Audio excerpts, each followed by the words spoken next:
বিপদে পড়ার পরে তো আল্লাহর কথা মনে পড়ে, কিন্তু এর আগ পর্যন্ত মানুষ নিদর্শনগুলো দেখে, চোখ দিয়ে এগুলো দেখে, ফেরাউনের কথা শুনে যে এটা এই অবস্থায় আল্লাহ রাব্বুল আলামিন করে রাখছে, কিন্তু তার ভিতরে উপলব্ধি হয় না। আল্লাহ কোরআন শরীফের ভিতরে দৃষ্টান্তগুলো সূরা আর রহমান পড়ে দেখবেন, আল্লাহ বলছে মারাজাল বাহরাইনি ইয়ালতাকিয়ান বাইনাহুমা বারযাখুল লা ইয়াবগিয়ান ফাবিআইয়ি আলাই রাব্বিকুমা তুকাযযিবান। তোমরা কি দেখেছো দুইটা সমুদ্র পাশাপাশি বহমান থাকে, একটা নোনা পানি আর একটা মিঠা পানি, কিন্তু একটা পানির সাথে আর একটা পানি কখনো মিক্স আপ হয় না। এরপরেও তোমরা তোমার রবের কোন কোন বিষয়গুলোকে অস্বীকার করবা। এরকম নানা ধরনের এক্সাম্পল আল্লাহ রাব্বুল আলামিন বলছেন। সূরা আদিয়ার মধ্যে পড়ে দেখবেন, সূরা ওয়াকিয়া পড়ে দেখবেন, আল্লাহ বলছে আদিয়াতি দাবহান ফাল মুরিয়াতি কদহান ফাল মুগীরাতি সুবহা ফাআসরনা বিহি নাকআন ফাওয়াসাতনা বিহি জামআ ইন্নাল ইনসানা লিরাব্বিহি লাকানুদ। আল্লাহ সেখানে ঘোড়ার জীবনচক্র বর্ণনা করছেন, সূরা নমলের মধ্যে মৌমাছির জীবনচক্র বর্ণনা করছেন। এবং এগুলো যখন বর্ণনা করেন তখন কাফেররা টিটকারি করে বলতো আল্লাহ রাব্বুল আলামিনের খেয়ে দিয়ে কাজ নাই মুহাম্মদ সাল্লাল্লাহু আলাইহি সাল্লামের উপরে। এমন এমন যন্ত্র পাখির কথাগুলো বলে, যে জিনিসগুলো ছোট ছোট প্রাণীর কথা বলে, কেন বিশাল বিশাল প্রাণীর কথা বলতে পারে না আল্লাহ? তখন আল্লাহ আবার উত্তর দিচ্ছেন, ইন্নাল্লাহা লা ইয়াস্তাহি আইয়াযরিবা মাসালাম মা বাউদাতান ফামা ফাওকাহা। আল্লাহ রাব্বুল আলামিন ছোট ছোট প্রাণীর দৃষ্টান্ত দিতে লজ্জাবোধ করেন না। এগুলো তোমাদের জন্য শিক্ষা, কিন্তু গোমরা যারা তারা এর থেকে শিক্ষা গ্রহণ করতে চায় না। আল্লাহ রাব্বুল আলামিন সূরা আদিয়ার মধ্যে তার জীবনচক্র বলছেন যে একটা ঘোড়া খুব ভোরে প্রাতর আসে, তার মুনিব যখন তাকে নিয়ে বের হয় সে দাঁড়িয়ে থাকে, বসে বসেও ঘুমায় না, দাঁড়িয়ে দাঁড়িয়ে ঘুমায়, কখন তাকে অর্ডার করা হয়। এরপরে খুব সকালবেলা সে যখন বের হয়, তার খুরের আঘাতে, পাথরের সাথে যখন আঘাত লেগে অগ্নিস্ফুলিঙ্গ ছড়ায়, এরপরেও সে ছড়তে থাকে। একটা পর্যায়ে যখন তার জীবনের একেবারে শেষ প্রান্তে চলে আসে, এরপরেও সে নিবৃত হয় না সেখান থেকে।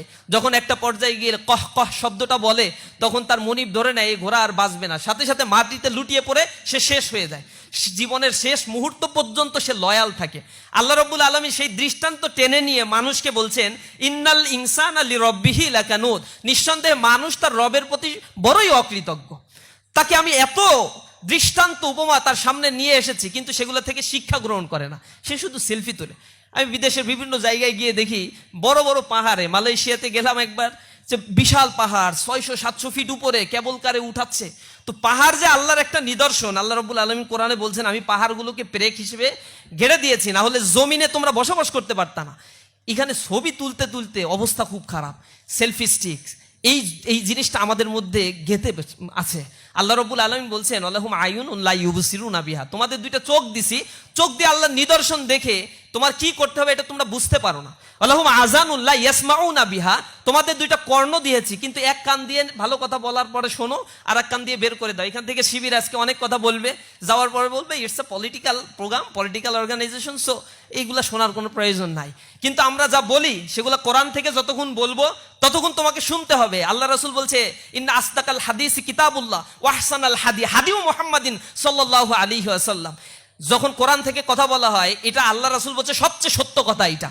আর আমি মুহাম্মদ সাল্লাল্লাহু আলাইহি ওয়াসাল্লামের কথা যখন বলা হবে, এর চাইতে উত্তম কথা আর হইতে পারে না। সুতরাং এই কথা দিয়ে যতক্ষণ পর্যন্ত তোমাদেরকে নিদর্শন বলে বলে বোঝানো হবে, ততক্ষণ পর্যন্ত এটাকে তোমরা যদি পলিটিসাইজ করতে চাও বলতে পারো।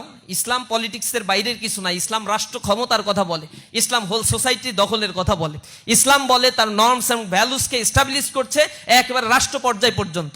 সুতরাং এই জিনিসগুলো যতই বলা হোক না কেন, আমাদের মাথার ভিতরে এটা নিতে হবে। আমরা এই জিনিসগুলো আত্মস্থ করতে আসলে সম্পূর্ণরূপে ব্যর্থ হয়ে যাই।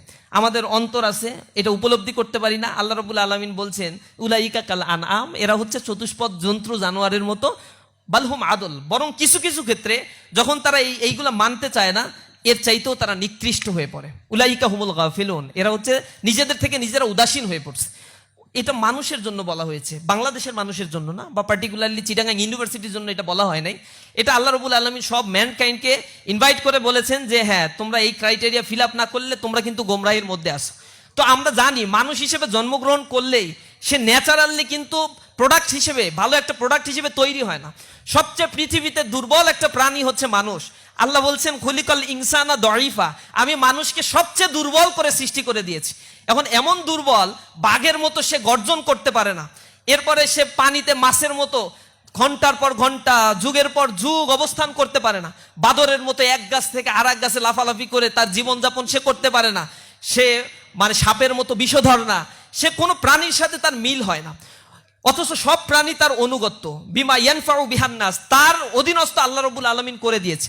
কিন্তু এই মানুষটাকে আল্লাহ রাব্বুল আলামিন যে সৃষ্টি করে আশরাফুল মাখলুকাত করে দিলেন, অথচ তিনি হচ্ছেন সবচেয়ে দুর্বল প্রকৃতির। একটা সামান্য মশা তার মৃত্যুর কারণ হয়, একটা ভাইরাস যা সে কখনোই চোখে দেখে না, অথচ সেই করোনা ভাইরাস যা দেখতে মাইক্রোস্কোপ যন্ত্রের প্রয়োজন হয়, সেই করোনা ভাইরাসের কারণে কোটি কোটি মানুষ মৃত্যুবরণ করে। এত দুর্বল একটা ক্রাইটেরিয়া দিয়ে এই মানুষকে আল্লাহ রাব্বুল আলামিন তৈরি করে দিয়েছে। কিন্তু মানুষ মানুষ হয়ে উঠতে পারে না। এই মানুষকে আবার তৈরি করার জন্য দুনিয়াতে স্কুল লাগে, কলেজ লাগে। এই মানুষটার হাঁটার জন্য 2.5 বছর সময় ব্যয় করতে হয় তার পরিবারের। একটা গরু ছাগলের জন্য এত সময় ব্যয় করতে হয় না। দেখেন একটা ছাগল তার মায়ের পেট থেকে বের হওয়ার পরে 2টা লাফ দেবে, এরপরে সে হাঁটা শুরু করে দিবে। ও কারো প্রতি তোয়াক্কা করে না। কে তাকে শিখাবে বাবা একটু হাঁটো হাঁটো, এরকম বলে তাকে হাঁটাও শেখানোর দরকার হয় না। প্রাণীগুলো জন্মগ্রহণ করছে, তার কোনো হাইজিন মেনটেন করতে হচ্ছে না, কিছু নাই, এমনি চলছে পৃথিবীর সবকিছু। তার জন্য কোনো হসপিটাল নাই। আমাজন বনে কত প্রাণী আছে, সে জন্মগ্রহণ করে বংশ বিস্তার করছে, অথচ তার জন্য কোনো হসপিটালাইজ সিস্টেম করার কোনো প্রয়োজন হয় না। আর এই মানুষের জন্য সর্দি জ্বর কাশি সব কিছু লেগে থাকে, হসপিটালের পর হসপিটাল। তার পোশাক প্রয়োজন হয়, তার বেঁচে থাকার জন্য সুষম খাদ্যের প্রয়োজন হয়। একমুখী খাদ্য খেলে সে আবার অসুস্থ হয়ে পড়ে।